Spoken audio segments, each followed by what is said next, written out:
So as I'm sure most of you who pay attention to movie news know, the biggest story that came out from San Diego Comic-Con was the immediate and abrupt firing of James Gunn from the third Guardians of the Galaxy film, due to some offensive tweets he made 10 years ago that were dug up by the conservative advocates led by Mike Cernovich. I'm personally pretty furious at everyone on all sides for this. Want to know why? Well, stick around, I'm going to tell you.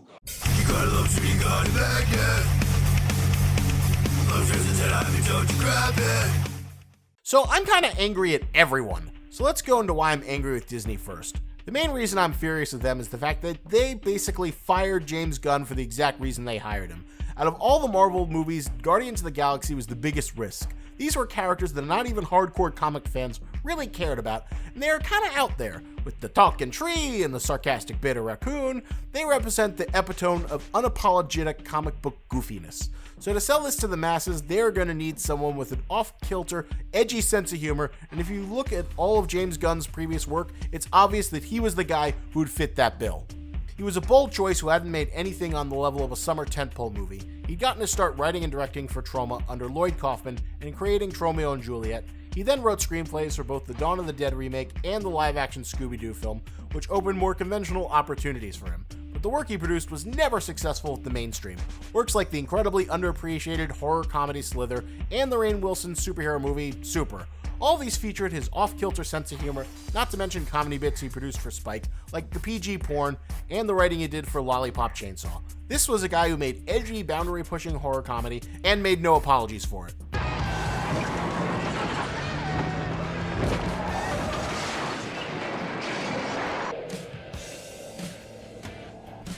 Hand me a piece of that possum over there.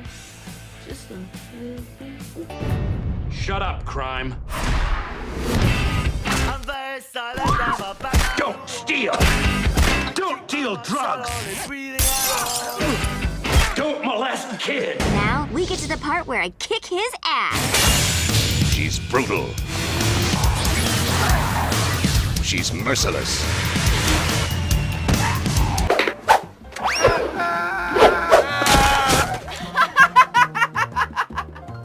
You fell for it again, you retard. You were supposed to kill him! I'm just learning. You have to teach me these things. Oh, little fuckers are tearing me apart.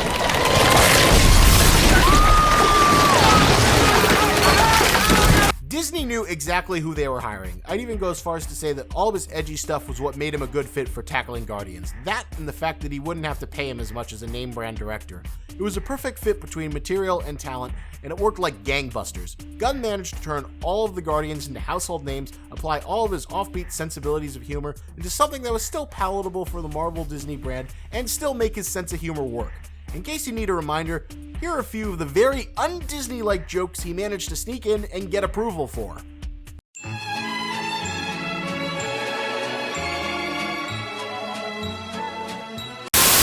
Giving the middle finger. Terra, raised from youth by a band of mercenaries called the Ravagers, led by Yondu Udanta. Oh, I'm sorry. I didn't know how this machine worked. Mocking and stealing from the disabled. That dude there, I need his prosthetic leg. His leg? Yeah. God knows I don't need the rest of him. Look at him, he's useless. Here you go. Oh, I was just kidding about the leg. I just need these two things. What? No, I thought it'd be funny. Was it funny? No, wait, what did he look like hopping around? One more thing we need to complete the plan. That guy's eye.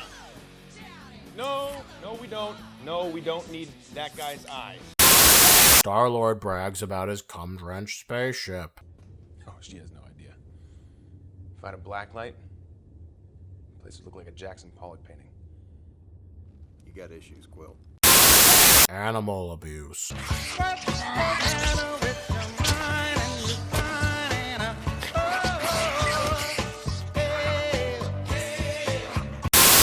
Drax talks about his raging boner. It would make my nether regions engorge. Okay, I get it, yeah.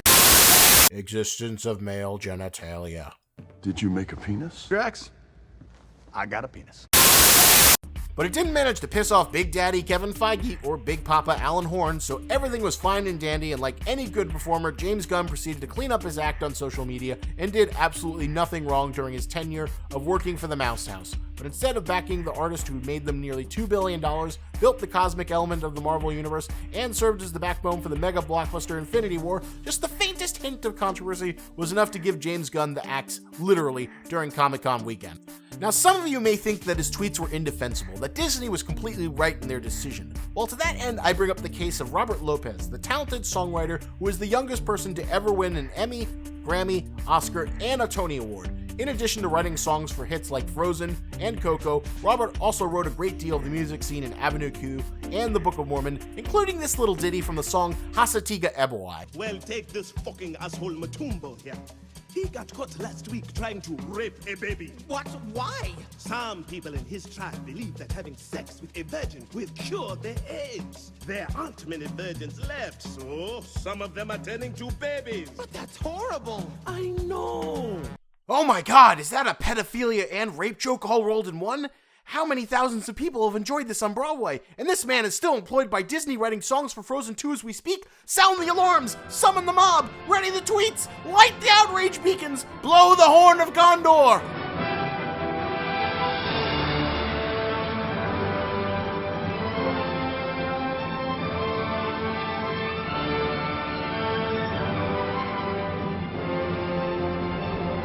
How can this man be allowed to write songs for children when his previous work includes indefensible humor unworthy to the human ear? How can this stand? The Mouse House must be clean from all controversy. Grab this man and take away his livelihood and income because... Won't somebody please think of the children? So if there's no problem with Robert Lopez's Asatiga Ebowai song that he wrote nearly 10 years ago, then I don't see what the problem is with some off-color humor that James Gunn did 10 years ago. Humor, I'd even argue, is the main reason that he got hired in the first place. Hell, we saw this controversy play out in 2012 when more liberally minded social justice warriors tried to get James Gunn fired for a few off-color jokes he made in a blog post about all the superheroes he'd want to have sex with. He went on the standard liberal apology tour, controversy was averted, and everyone went on their merry ways, and he turned Guardians of the Galaxy into a household name.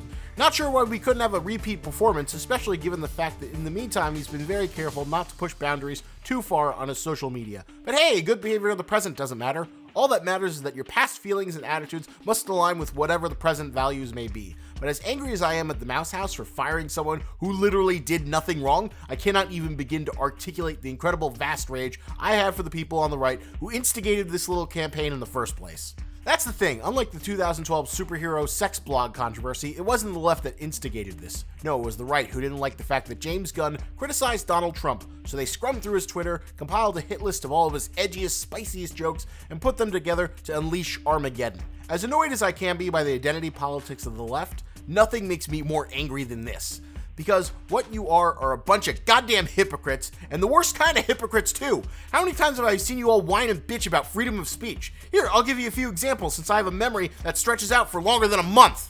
Remember the Daniel Tosh rape joke controversy when he said it'd be funny if a bunch of people came out and raped a heckler, and how all of you jumped up to poor Daniel's defense? Remember when they tried to cancel the Colbert Report for his intentionally offensive tweet about the Ching Chong Ding Dong Foundation for Sensitivity to Orientals? Remember when they came after Trevor Noah for his tweet about fat chicks tricking drunks into thinking that they're skinny? Remember how they tried to get him booted off The Daily Show for that? I could go on and on because there's so many examples, and every time I see the same chorus of right-leaning people jumping to the defense of comedy and free speech. Those damn libtards are gonna take away our jokes. They're gonna censor everything. We gotta stop here right now at ground zero before they take away our comedy once and for all. It's the same thing every goddamn time. And now these same people who claim to believe that there should be no limit on comedy, that nothing should be sacred, are trying to pretend to be offended, that they should somehow think everything else is fine. But you can't joke about pedophilia. That's a no-go subject. Fuck you! You're nothing but a bunch of goddamn hypocrites. You're no better than the whiny liberals you claim to hate so much, and you're not much better just because you adapt the same tactics you claim to loathe so much. Hell, I'd say that makes it even worse. And now you're getting the same dopamine hit where your Twitter armchair slacktivist antics create real-world change, and not for the better.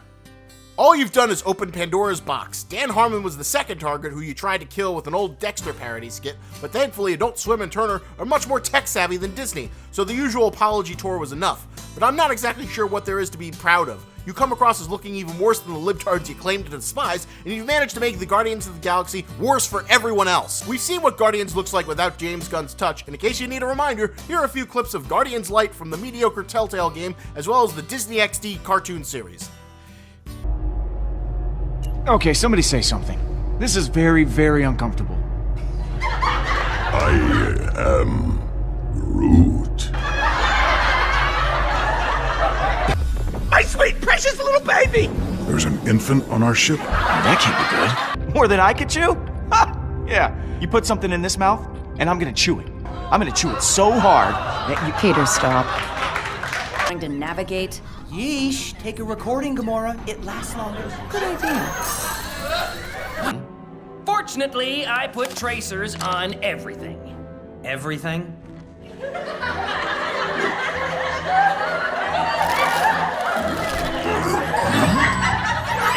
Yes, that's the best you can hope for. Remember, they literally had James Gunn write all of the Guardians dialogue in Infinity War because they knew better than to try and replicate his style and not screw around. So if and when Guardians 3 ever comes around, that's what you have to look forward to. At the very least, we have Dave Bautista standing up for the guy who transformed him into an international celebrity, but I think this is a disturbing trend, and while you guys on the right might argue that Roseanne was unjustly removed from her show, let me remind you that her infamous tweet occurred while the show was currently airing, not 10 years in the past, and even she seemed to understand the severity of her remark when she revealed that she did not know that Valerie Jarrett was black. James Gunn had done literally nothing wrong ever since he was employed by the Mouse House, and the idea that he was fired for the same reasons he got hired in the first place is ridiculous.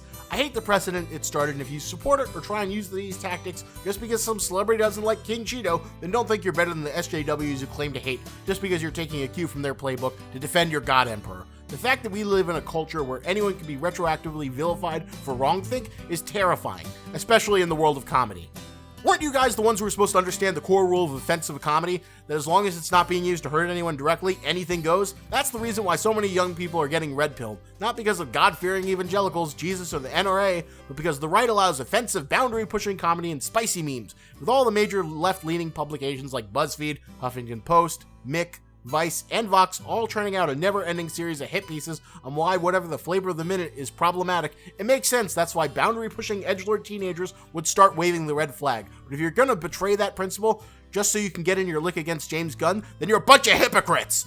For any one of you right-leaning people out there, don't try and play the moral high ground saying you're doing it for the children, especially since I know all of you laughed your asses off at the NAMBLA episode of South Park. But hey, if that's the new hill you want to die on, to scourge the world of entertainment for all the horrible humor that devalues the horrendous crime that is pedophilia, well, you're at it, why don't you start with South Park? Sure, they made the NAMBLA episode 18 years ago, but Matt Stone and Trey Parker have mocked your beloved God Emperor.